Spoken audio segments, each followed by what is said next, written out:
Bonjour à chacun et à chacune. Bonjour à ceux qui nous suivent aussi en YouTube. Alors aujourd'hui, j'ai ça. On va poursuivre notre parcours concernant le salut de la Genèse à l'Apocalypse. Nous en sommes rendus au niveau de la prédication. Alors, je sais qu'il y a différents stades dans l'enseignement, au niveau des jeunes, au niveau des enfants, au niveau des ados. Mais nous en sommes rendus à Exode 20. Tu peux juste m'allumer mon PowerPoint. Exode 20, les 10 commandements. Et c'est vrai que c'est quand même un texte, l'un des textes, on va dire, relativement fondateur de la foi, un des textes les plus représentatifs de l'Ancien Testament. Et donc, nous allons... Hop, ça doit marcher normalement, ça va marcher. Ça arrive, voilà. Ça arrive. Voilà. Les 10 commandements. Le titre que j'ai donné ce matin, c'est « Vivre en tant que peuple de Dieu ».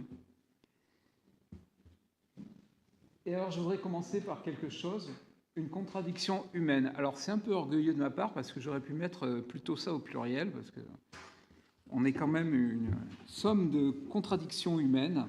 Je ne sais pas vous, mais moi, je vous le dis, quand je suis en voiture, arrêté au feu rouge, je n'ai qu'une seule chose en tête, c'est qu'il devienne vert. Je me pose souvent la question existentielle plutôt, pourquoi les priorités à droite? Et j'ai parfois une attitude complotiste, je me dis, les dodanes. Sûrement que les mairies ont des actions auprès des fabricants d'amortisseurs. Je doute. J'ai du mal avec les règles. Et après, des fois, je me dis, mais imaginons la rocade de Bordeaux et tout Bordeaux sans priorité, sans feu tricolore, sans stop, sans limitation de vitesse. Alors, je vous avoue que là, je m'y risquerai pas. Je resterai bien tranquillement chez moi. En fait, cette simple analogie pour dire que nous sommes là au cœur de nos contradictions humaines, complètement pécheresses. Nous rejetons tout ce qui est loi, tout ce qui est règle, commandement, mais en même temps, nous aspirons à un cadre qui rassure. C'est toute notre contradiction humaine qui est là. C'est une analogie aussi pour pointer la pertinence des commandements de Dieu et de sa loi. Nous aurions tendance à dire en Christ « Je suis libéré de la loi », c'est écrit. Alors, je ne crois pas que foncièrement on soit libéré du commandement qui dit « Tu ne tueras point ». Je ne pense pas en être vraiment libéré de ce commandement-là. Sinon, l'Église serait une sorte de Kingsman pour ceux qui connaissent l'épisode concerné. Alors, que représentaient les 10 commandements pour Israël? Et qu'est-ce que ça représente finalement pour nous maintenant en Jésus-Christ? Alors, avant de lire le texte et le passage concerné, juste un petit rappel du contexte. Ça fait déjà 2 mois, un peu plus de 2 mois, que le peuple de Dieu est sorti d'Égypte et qu'il se trouve au pied du mont Sinaï, là où le Seigneur a parlé à Moïse pour la première fois. Dieu va communiquer à son peuple qu'il a libéré son traité d'alliance avec ce peuple qu'il a libéré et qu'il s'est acquis, un traité d'alliance. Il est le souverain et le peuple est vassal de Dieu et Dieu donne ses règles. Alors, nous allons lire donc Exode 20. Alors Dieu prononça toutes ces paroles en disant « Je suis l'Éternel, ton Dieu, qui t'a fait sortir du pays d'Égypte, de la maison de servitude. Tu n'auras pas d'autre Dieu devant ma face. Tu ne te feras pas de statue ni de représentation quelconque de ce qui est en haut dans le ciel, de ce qui est en bas sur la terre et de ce qui est dans les eaux, plus bas que la terre. Tu ne te prosterneras pas devant elles et tu ne te leur rendras pas culte, car moi, l'Éternel ton Dieu, je suis un Dieu jaloux qui punit la faute des pères sur les fils jusqu'à la 3e et à la 4e génération de ceux qui me haïssent, et juste de bienveillance jusqu'à 1000 générations envers ceux qui m'aiment et qui gardent mes commandements. Tu ne prendras pas le nom de l'Éternel ton Dieu en vain, car l'Éternel ne tiendra pas pour innocent celui qui prendra son nom en vain. Souviens-toi du jour du sabbat pour le sanctifier. Tu travailleras 6 jours et tu feras tout ton ouvrage, mais le 7e jour est le sabbat de l'Éternel ton Dieu. Tu ne feras aucun ouvrage, ni toi, ni ton fils, ni ta fille, ni ton serviteur, ni ta servante, ni ton bétail, ni l'étranger qui réside chez toi. Car en 6 jours, l'Éternel a fait le ciel, la terre, la mer et tout ce qui s'y trouve, et il s'est reposé le 7e jour. C'est pourquoi l'Éternel a béni le jour du sabbat et l'a sanctifié. Honore ton père et ta mère, afin que tes jours se prolongent sur la terre que l'Éternel ton Dieu te donne. Tu ne commettras pas de meurtre, tu ne commettras pas d'adultère, tu ne commettras pas de vol, tu ne porteras pas de faux témoignages contre ton prochain, tu ne convoiteras pas la maison de ton prochain, tu ne convoiteras pas la femme de ton prochain, ni son serviteur, ni sa servante, ni son bœuf, ni son âne, ni rien qui soit à ton prochain. Tout le peuple observait le tonnerre, les éclairs, le son du corps et la montagne fumante. À ce spectacle, le peuple tremblait, se tenait dans l'éloignement. Il disait à Moïse, « Parle-nous toi-même, et nous écouterons, mais que Dieu ne nous parle pas de peur que nous mourions. » Moïse dit au peuple, « Soyez sans crainte, car c'est pour vous mettre à l'épreuve que Dieu est venu, et c'est pour que vous ayez pour lui, on en a parlé, de la crainte, afin de ne pas pécher. » Le peuple se tenait dans l'éloignement, mais Moïse s'approcha de la nuée où était Dieu. Fin de la lecture de la parole de Dieu. Seigneur, nous te remettons notre cœur, qu'il soit vraiment disposé et disponible à recevoir ta parole. Amen. Nous allons aborder ce passage, et je trouve que c'était bien qu'on lise ensemble les 10 commandements, parce que c'est quelque chose dont on ne fait pas forcément, et pourtant, il y a toute une vie derrière. Nous allons aborder de cette manière, alors c'est un peu petit parce que tous, 2 préambules et une condition. Ça va être le plan, les 2 préambules que nous allons voir. Un royaume de prêtres, un peuple libéré, une condition, tu aimeras, Deutéronome 6, verset 5, et une certitude, c'est réaffirmé par Jésus. Et les 10 commandements, comment vivre en tant que peuple de Dieu? En sommes-nous capables? Capables? Non. Une cause, le péché, Dieu au secours de notre incapacité, Christ, vrai homme et vrai Dieu, l'Esprit Saint. Et je terminerai par quelques exemples de 10 commandements, et je vous explique pourquoi je ne prends que quelques exemples, en fait, des 10 commandements. D'abord, 2 préambules et une condition. Pour comprendre, je crois, la portée réelle de la loi de Dieu, de ce que Dieu donne à son peuple, de ce qui est son fondement,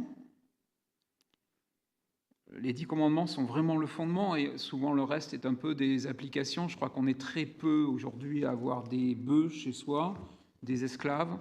Donc il y a des applications qui sont relativement contextuelles dans la loi de Dieu, mais qu'il faut adapter aussi pour nous.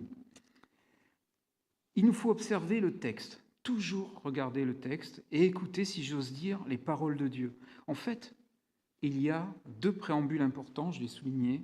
D'abord, Exode 19, verset 6. « Vous serez pour moi un royaume de prêtres et une nation sainte. » C'est des choses, entre nous soit dit, que l'on va retrouver dans le Nouveau Testament en 1 Pierre 2,9 et en Apocalypse 1,6 pour l'Église de Dieu. Ça, c'est le but qui est pourquoi Dieu agit, pourquoi Dieu libère son peuple, pour vivre de manière tellement différente des peuples qui entourent Israël, que cela va interroger et cela va rendre visible la sainteté de Dieu. Par exemple, pour l'époque, n'avoir qu'un seul Dieu, on en a parlé en études bibliques, n'est absolument pas dans les pratiques des peuples qui entourent Israël. On avait un Dieu pour la fertilité, Dieu pour la pluie, Dieu pour ci, un Dieu pour là. D'avoir un peuple qui n'adore qu'un seul Dieu, en plus, sans image taillée, ça interroge les peuples qui sont aux alentours. Donc vous serez pour moi un royaume, ça c'est le but. Et la deuxième chose, c'est « Je suis l'Éternel », le deuxième préambule, ton Dieu qui t'a fait sortir d'Égypte, de la maison d'esclavage. Pourquoi aussi ce préambule est important ? Parce que le peuple qui reçoit les 10 commandements, c'est un peuple libéré, mis à part pour rendre un culte à Dieu, dans sa manière de vivre et d'être en relation. Ce n'est pas un peuple esclave. C'est dans la liberté qu'il reçoit des lois de liberté, celles de Dieu. Il dit « Je suis l'Éternel ». C'est Dieu qui ne change pas, celui qui ne change pas, celui qui sera le même aujourd'hui, hier et demain. Je suis l'Éternel, ton Dieu, ton Dieu, l'Éternel revendique son peuple qu'il a racheté et libéré. C'est vraiment des préambules sur lesquels on ne peut pas passer pour comprendre les 10 commandements. À ces deux préambules sont joints une condition essentielle affirmée dans Deutéronome 6,5, et je préfère vous mettre le verset que Jésus va réaffirmer, lui, dans Matthieu. C'est parti. Matthieu 24, 36 à 40. « Maître, quel est le plus grand commandement de la loi ?» Il lui répondit, « Tu aimeras le Seigneur ton Dieu de tout ton cœur, de toute ton âme, de toute ton intelligence. » C'est là le plus grand commandement, le premier. Un second, cependant, lui est semblable. « Tu aimeras ton prochain comme toi-même. » De ces deux commandements dépend toute la loi et les prophètes. Au regard de ces premiers éléments, nous pouvons déjà affirmer cette vérité pour le peuple de Dieu, pour le peuple qui est au désert, qui reçoit cette loi, mais aussi pour nous, une vérité qui est intemporelle. Les 10 commandements ne sont pas là pour nous expliquer comment mériter Dieu, mais comment plutôt vivre en tant que peuple de Dieu, mis à part pour le glorifier dans le pays que Dieu donne. Les 10 commandements ne sont pas là pour nous expliquer comment mériter Dieu. Je ne vais pas lire et suivre la parole pour mériter Dieu, mais pour vivre en tant qu'enfant de Dieu, en tant que peuple de Dieu, mis à part pour le glorifier dans le pays que Dieu donne. Et la grande erreur des pharisiens contemporains de Jésus est d'avoir fait de la loi de Dieu une condition pour être membre du peuple de Dieu et pas une bénédiction pour vivre comme un enfant de Dieu. Ce qui a créé ce légalisme, ce rejet et ce nationalisme qui a habité les pharisiens. Mais attention, il y a aussi chez nous, chrétiens, des dérives identitaires, où on va se référer plus à une identité chrétienne, à une manière de vivre, qu'à être des enfants de Dieu en Christ. Attention à ces dérives identitaires. Ils sont parfois proches d'un certain nationalisme. Mais je crois que la grande question, ça c'est bien, effectivement, c'est fait pour nous vivre en tant que peuple de Dieu, mais la grande question, sommes-nous capables de vivre ces commandements, cette loi de Dieu qui est si bonne ? Comment, finalement, quelque part, réconcilier ce que Jésus dit, qui vient pour accomplir la loi, et Paul qui dit que la loi est abolie ? Ça pose cette question. Comment vivre en tant que peuple de Dieu ? Et d'abord, première chose, en sommes-nous capables ? Capables, et je l'ai dit tout à l'heure, la réponse est non. Non, franchement non. Aucun d'entre nous n'est capable d'obéir à la loi de Dieu. Vous prenez les 10 commandements, je vous assure qu'il ne se passe pas une journée sans que moi, perso, et je pense parler un peu aussi pour nous tous, nous enfreignions un des 10. Et surtout si l'on considère la manière dont Jésus, lui, va développer et accomplir ces commandements.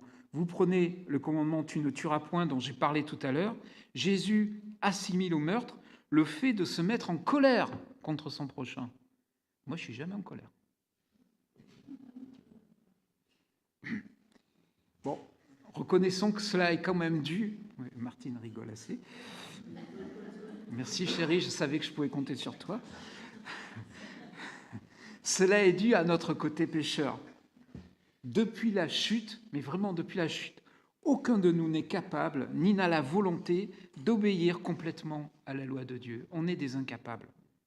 Paul, dans Romains 3, le verset 10, va dire « Il n'y a pas de juste, pas même un seul. Aucun n'est intelligent, aucun ne cherche Dieu. Il n'y en a aucun qui fasse le bien, pas même un seul. » Et c'est répété. C'est un constat, c'est une réalité qui est posée. Nous sommes, j'avais fait dans le cadre de mon cursus des études de droit, juridiquement parlant, des incapables. Nous sommes des incapables. Nos pensées pécheresses vont à la vitesse de la lumière et se croisent. Moi, j'ai une expérience un peu physique comme ça. Quand ma mère habitait à Bagnolet, à la porte de Bagnolet, avant de rejoindre le périphérique, vous pouviez aller au périph', dans Paris, vers la 1 et tout ça. Et il y a un immense rond-point qui n'est pas un vrai rond-point. Ça va dans tous les sens, mais dans tous les sens. Et vous êtes en voiture, vous avez intérêt à garder votre objectif, sinon vous vous faites embarquer sur la 1, sur je ne sais pas où. Eh bien, nos pensées, c'est pareil. Nous n'arrivons pas, même des fois dans la prière, il faut lutter, à garder nos pensées en Christ. Ça traverse à la vitesse de la lumière des pensées pécheresses. Seul Dieu peut nous sortir de ce marasme d'incapacité et faire sa volonté, que nous puissions faire sa volonté. Et bonne nouvelle, Dieu vient au secours de notre incapacité. Et il y a 2 points essentiels. Le premier, c'est Jésus-Christ. Mais vraiment, les 10 commandements pointent vers Jésus-Christ. Vrai homme et vrai Dieu. Il l'a fait donc en Jésus-Christ. Il nous libère de notre incapacité. Il est vrai homme, comme nous, pour obéir parfaitement à la loi à notre place. Là où Adam échoue, où nous échouons avec lui, Christ réussit. Il obéit parfaitement. Et il endure le jugement que mérite notre péché. Et en plus, en étant vrai homme, il compatit à nos faiblesses. Il sait de quoi nous sommes faits. Il sait que nous avons vraiment besoin de sa grâce et que nous sommes soumis à la tentation et aux épreuves. Mais il est aussi vrai Dieu parce que subir ce jugement à la croix, porter sur ses épaules tout le péché du monde, aucun d'entre nous n'en est capable. C'est Jésus-Christ, vrai Dieu, vrai homme, qui peut le subir, qui va mourir et ressusciter.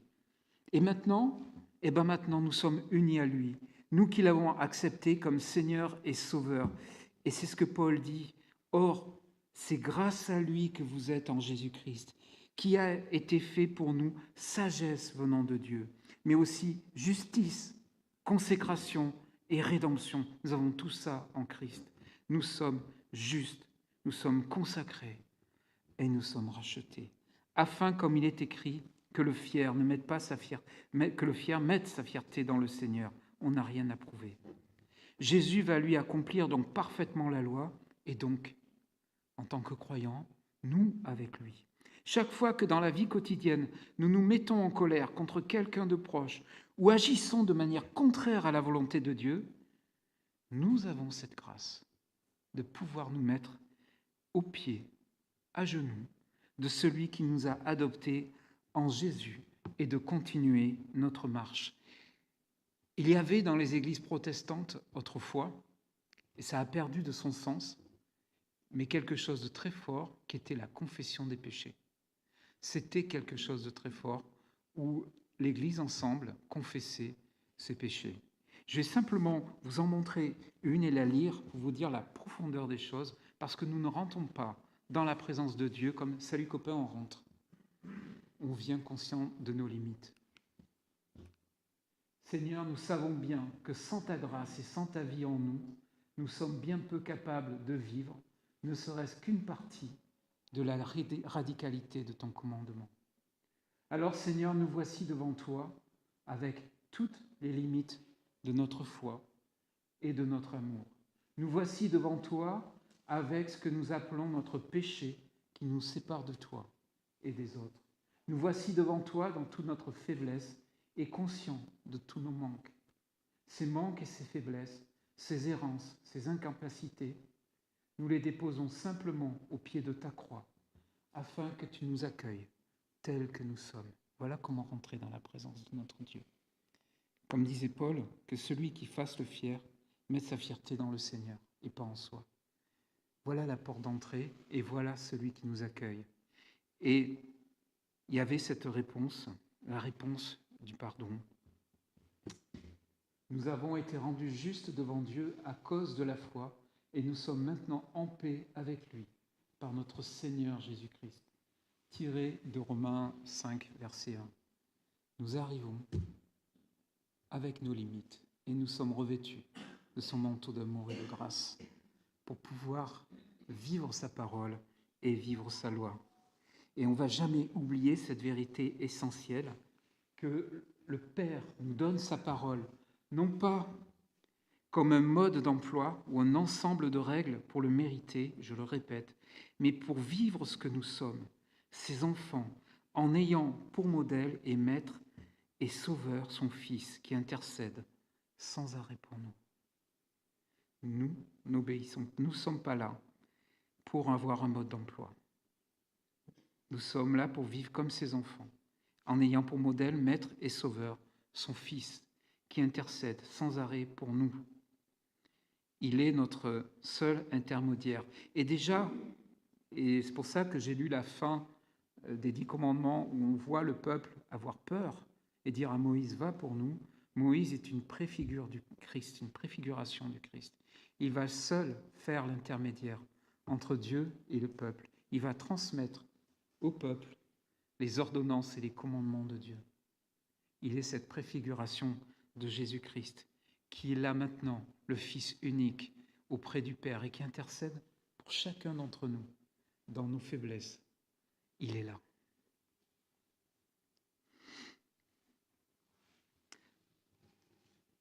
Et c'est en cela, je crois, que le rôle de la loi comme condamnation de nos agissements est aboli. Elle devient finalement en Jésus-Christ une boussole du royaume dont nous sommes les citoyens, parce que Jésus l'a pleinement accompli.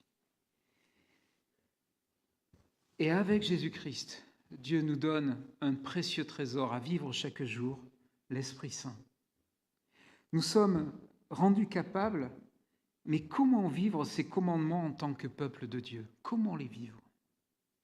Il y a une dimension, cette dimension elle est en pointillé dans l'Ancien Testament, elle est ponctuelle, mais elle est de manière certaine et permanente dans l'Ancien Testament, dans le Nouveau Testament, c'est le don du Saint-Esprit. C'est cette promesse qui se réalise à la Pentecôte et nous assure de la présence de Jésus-Christ à chaque instant. Ézéchiel définit bien le rôle de l'Esprit. La promesse qui a été réalisée, c'est celle-là. Il dit « Je vous donnerai un cœur nouveau et je mettrai en vous un souffle nouveau. J'ôterai de votre chair le cœur de pierre et je vous donnerai un cœur de chair. Je mettrai mon souffle en vous et je ferai en sorte que vous puissiez suivre mes prescriptions, que vous observiez mes règles et les mettiez en pratique. » Il n'est pas dit « Tu vas les observer et les mettre en pratique », c'est « Je ferai en sorte ». Dieu s'engage que vous les mettiez en pratique, que vous les observiez. Alors qu'au mont Sinaï, le peuple a peur de la manifestation de Dieu, vous voyez les bruits, il dit à Moïse, vas-y toi, mais pas nous. Il y a un récit parallèle, le don de l'Esprit Saint à la Pentecôte dans Actes. C'est les bruits, mais c'est chaque croyant qui accueille de manière intime, mais aussi collective, le don de l'Esprit. Ces deux récits sont parallèles. L'Esprit agit et il nous donne les pensées qui sont en Jésus-Christ, comme l'exhorte Paul aux Philippiens dans Philippiens 2.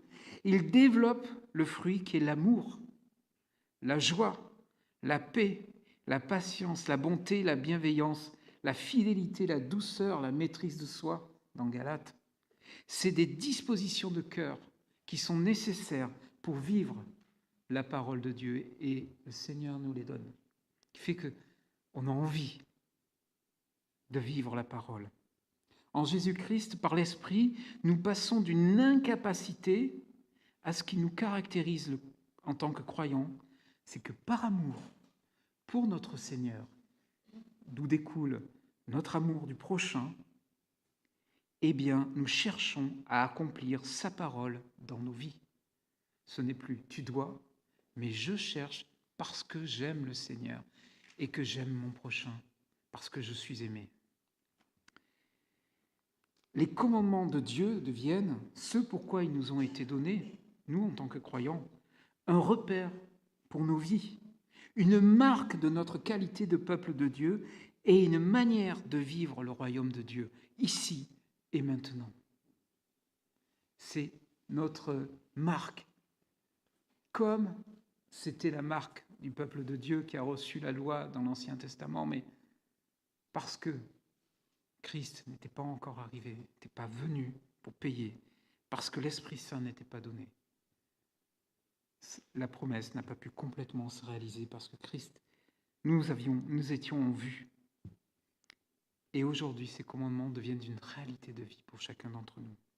Alors, je vais terminer par quelques exemples concrets. D'abord, et je la tiendrai à vos dispositions si vous voulez, je vais poser, en me posant cette série de questions qui est directement inspirée des propos de Jésus qu'on a lus dans Matthieu 22.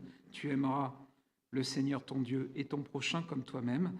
Et aussi, je me suis inspiré d'une liste qui figure dans un très très bon commentaire accessible à tous de l'Exode de Tim Chester, Exode pour toi. Et avec ces questions toutes simples que nous pouvons nous poser quand nous regardons et nous étudions et nous méditons les 10 commandements. Comment cette loi exprime-t-elle l'amour pour Dieu et pour son prochain? Comment pourrais-je incarner les mêmes principes aujourd'hui? Quel est le positif du commandement? Jean Calvin disait « Si Dieu commande cela, c'est qu'il interdit le contraire. Mais s'il interdit cela, c'est qu'il commande le contraire. » Vous voyez, vous me suivez à peu près? C'est un peu, je sais que là, on arrive au taquet, c'est un peu compliqué. En fait, prenez un exemple, tu n'auras pas d'autre Dieu. Ça signifie quoi? D'une manière positive, que je n'ai qu'un seul Dieu, mais qu'avec ce Dieu-là, c'est un Dieu devant lequel je suis appelé à m'incliner, à louer, à vivre pour lui. La question, comment mon péché et mes besoins éclatent-ils au grand jour par la loi? Que révèle-t-elle? Ce qu'on a vu tout à l'heure. Comment Jésus a parfaitement observé cette loi ou les principes qu'elle incarne? Quel exemple me donne-t-il à suivre? C'est des choses que je vous invite à méditer, des questions à méditer. Je pourrais vous les envoyer si vous le souhaitez.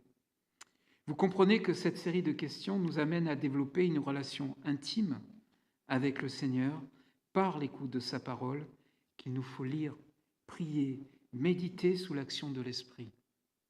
D'ailleurs, dans Deutéronome 5, l'énoncé des 10 commandements, il commence par une chose, en préambule, par une injonction. Écoute. Écoute. Lis pas parce que j'ai prévu de lire la Bible en 1 an et qu'aujourd'hui il faut que je lise 3 chapitres. C'est écoute. Donc, 4 exemples tirés des commandements. J'ai fait volontairement 4 exemples parce que je pense que nous pouvons tous travailler et méditer. Tu n'auras pas d'autre Dieu devant ma face. C'est le premier commandement. Le monothéisme, comme on le disait tout à l'heure, d'Israël à l'époque est une vraie source d'interrogation pour les peuples alentours qui avaient une multitude de dieux. Aujourd'hui, dans ce monde troublé, aux valeurs humaines fluctuantes et souvent contraires à la foi, comment je vis mon attachement au Seigneur? Comment je vis ma sécurité en lui? Comment j'obéis à Jésus qui dit « Toi, suis-moi ». Notre commandement, souviens-toi du jour du sabbat, c'est un élément important de l'alliance, le sabbat, par lequel Dieu rappelle la bonne création qu'il a faite. Et il est signe de délivrance aussi, de l'esclavage d'Égypte, avec en ligne de mire le sabbat, Christ qui donne le repos, Matthieu 11, Venez à moi, vous tous qui êtes fatigués et chargés, et je vous donnerai du repos. Avons-nous conscience que nous vivons quelque chose qui est de l'ordre de la création et dans le plan de Dieu?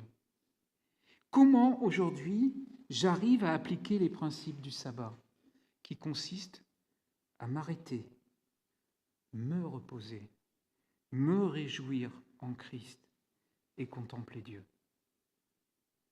En faisant cela, j'affirme que Dieu est souverain et pas l'activité humaine. Que Dieu est celui qui a le point final de toute activité humaine. Honore ton père et ta mère, on est dans la deuxième partie des commandements, s'oriente vers les relations mutuelles, c'est le premier, qui sont d'une mise en application dans nos relations, ce que nous sommes, un peuple saint. Et ce commandement-là tient au lien dans la famille entre parents et enfants, qui sont un socle de l'alliance. Honorer ses parents ne signifie pas tout accepter. Il y a eu et il y a sûrement des situations très difficiles et blessantes vécues et qu'il faut traiter. Honorer ses parents, c'est aussi être en vérité, parce que la vérité rend libre. Mais aussi, ce n'est pas oublier qu'aussi imparfaits soient nos parents, Dieu les a choisis pour être nos parents. Souvenons-nous du psaume 139. Si nous sommes là aujourd'hui, nous le devons aussi à notre histoire. Nous le devons aussi à nos parents, aussi imparfaits soient-ils. Tu ne commettras pas de meurtre. Je reviens sur celui-là. Jésus va donner une portée profonde à ce commandement dans le Sermon sur la montagne, qui va jusqu'aux pensées mauvaises que nous pouvons avoir vis-à-vis des autres, en y incorporant, si vous allez jusqu'au bout quand il parle de ça, il parle de la dimension du pardon. Travailler sur nos pensées ici. Il y a, par rapport à ce commandement, je ne sais pas si vous le connaissez, un film de Mel Gibson qui est sorti il y a 10 ans et qui s'appelait « Tu ne tueras point ». C'est l'histoire d'un jeune recrue de l'armée américaine pendant la Seconde Guerre mondiale qui était croyant et qui s'est engagé en tant qu'objecteur de conscience et qui voulait aller au front, mais qui ne voulait pas porter d'armes.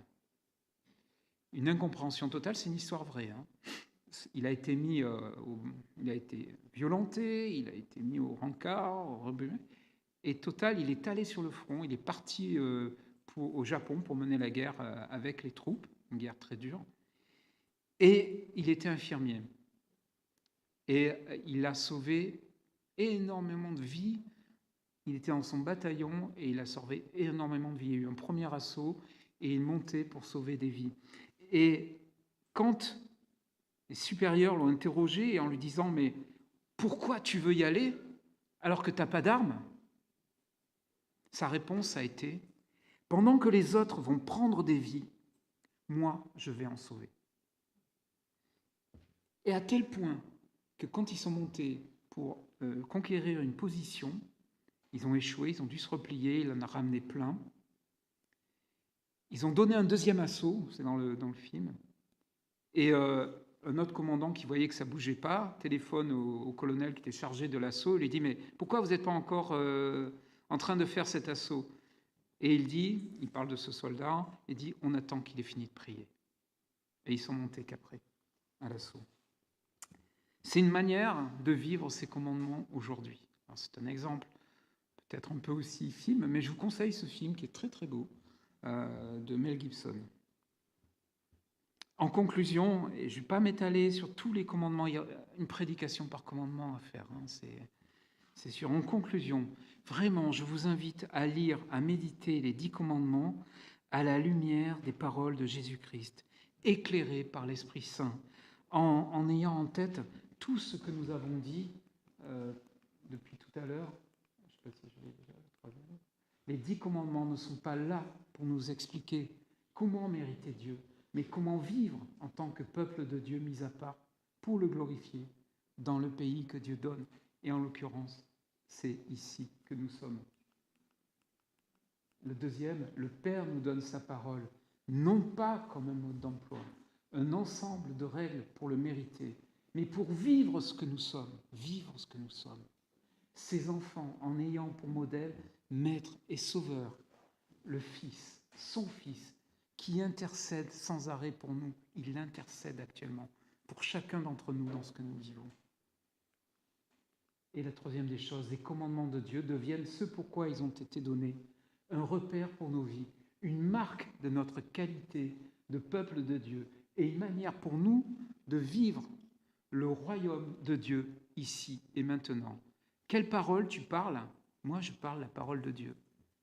Je parle le français, mais je parle la parole de Dieu. Je parle Christ. Amen. Seigneur notre Dieu, nous te remercions pour ta loi d'amour et de grâce que tu nous as donnée. Merci Seigneur pour tes commandements et surtout merci de les avoir accomplis pour nous et dans ta grâce et dans ta compassion de nous avoir unis à toi pour que nous puissions aussi par ton esprit pouvoir accomplir, réaliser par amour tes paroles dans nos vies. Amen.